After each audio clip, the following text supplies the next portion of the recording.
In 2013, I worked as a pizza delivery driver. On one particular night, I was working a late shift and ended up making one of the longest deliveries of my career. The destination was a 20-minute drive away, but the order consisted of 4 large pizzas, which made me assume it was for a party and, consequently, I expected a good tip. However, the residence was in a rural area, making navigation on dirt roads at night quite challenging. Upon arriving at the address, I found myself facing an old and peculiar house literally in the middle of nowhere, with no cars parked around but with the lights on. I parked the car and contacted my boss to confirm if I had correctly entered the address in the GPS.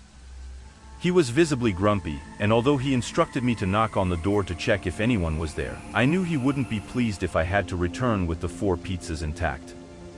Extremely nervous, I got out of the car and walked up to the house's door, even though my heart was racing.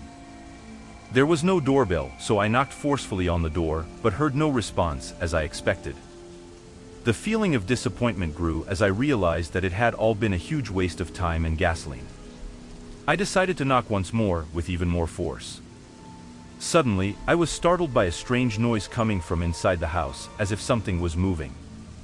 I kept knocking and shouted that I was the pizza delivery guy, but was met with silence.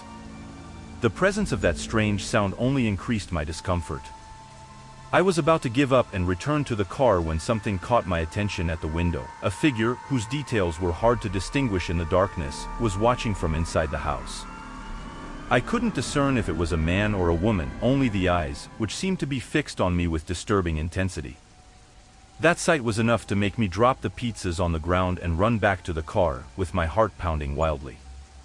Desperately, I jumped into the car and turned the key, trying to control the growing panic. The engine hesitated to start, failing on the first 2 attempts, and only responded on the 3rd. I quickly accelerated towards the dirt road, but soon realized that something was wrong. The car was shaking and swaying irregularly. Before I could get too far, I started hearing a scratching sound from the outside. The resistance increased so much that I soon found myself unable to continue driving. The car simply stopped. I hastily got out to investigate what was happening.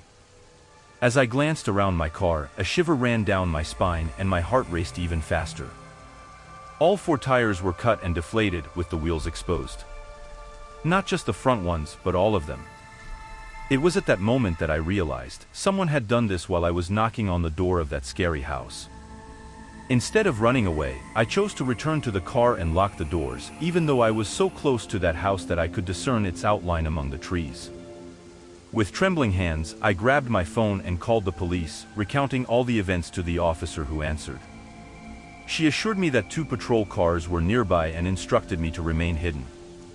I asked if it would be safer to stay in the car or to flee, and she recommended that I stay in the vehicle with the doors locked. I asked her to stay on the line with me until the police arrived.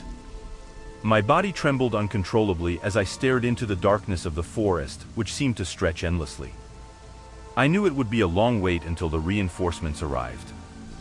I didn't feel safe inside the car, aware that the person who had cut my tires was still nearby. However, what happened next was something that left me completely devastated.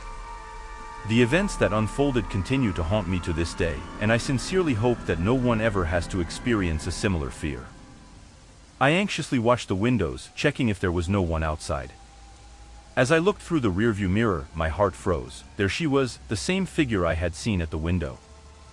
Her eyes seemed even wider than before, now illuminated by the dim light of my car, revealing her to be a woman.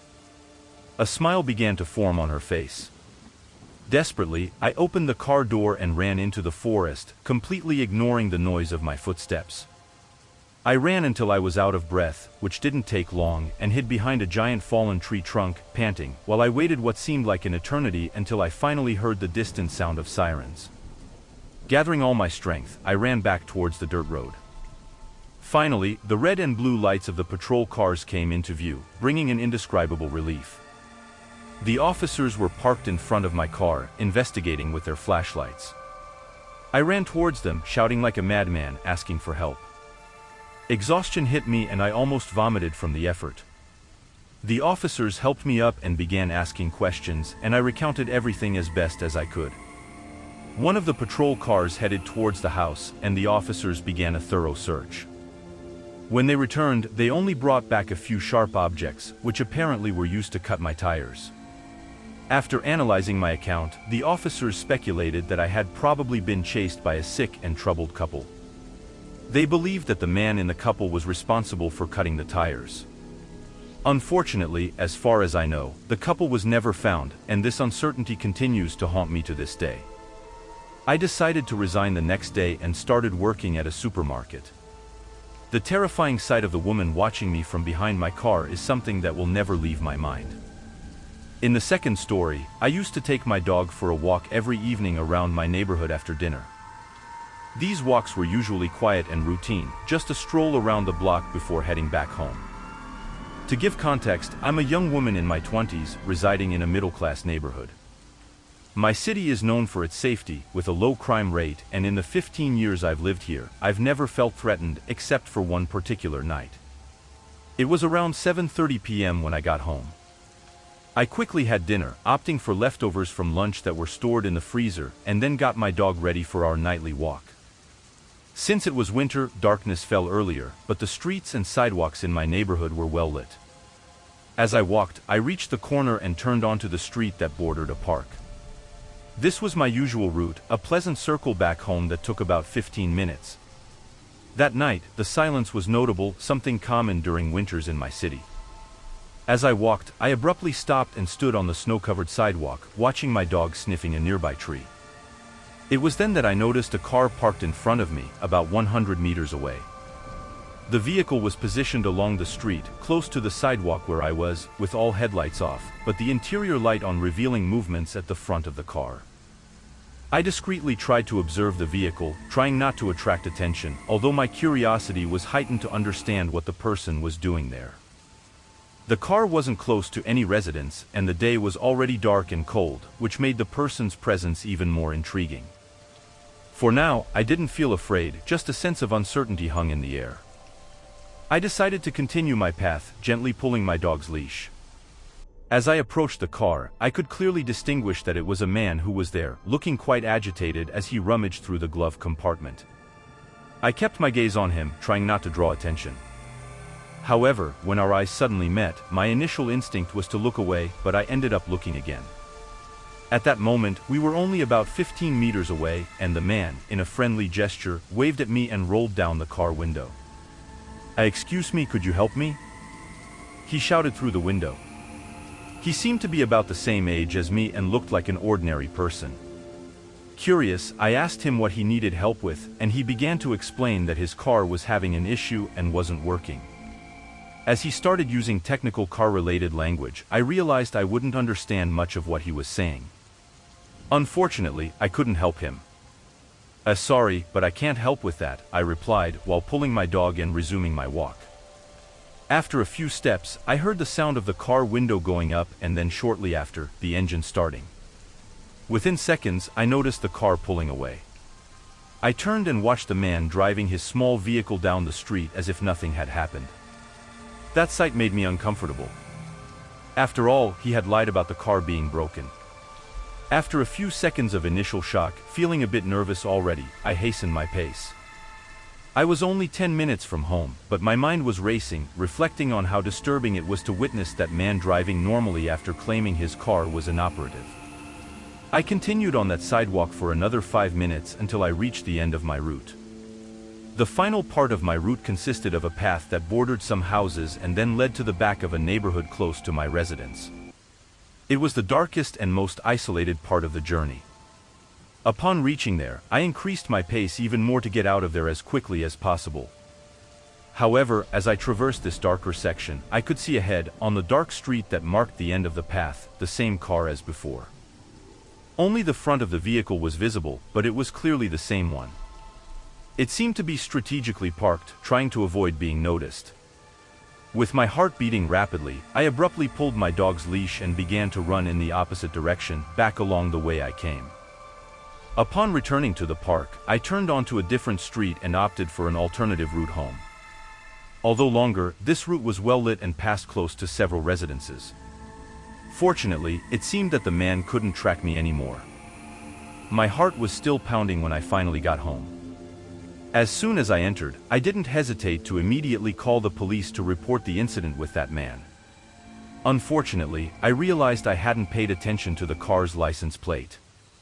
And the worst was yet to come. A few nights later, I spotted the same vehicle parked near my usual walking route, but this time all the lights were off. Without hesitation, I immediately contacted the authorities. When they arrived, they inspected the car but found no one inside. Checking the license plate, they discovered it was a stolen vehicle. I was shocked to learn this detail. It only confirmed how much that man posed a real danger. It was crazy to think that I always felt safe in a neighborhood like mine, and yet I almost fell victim to something terrible. Sometimes, I find myself wondering what that man was frantically searching for in the car's glove compartment. However, I may never find out for sure what he wanted that night, and honestly, I hope I never need to know. The third story happened when I was just 13 years old. Our family lived in a two-story house, and my room was on the ground floor. Money was tight, with my mother single-handedly caring for 4 children, and as the youngest, I ended up with the smallest room. My room was adjacent to the living room, a square space with wooden floors.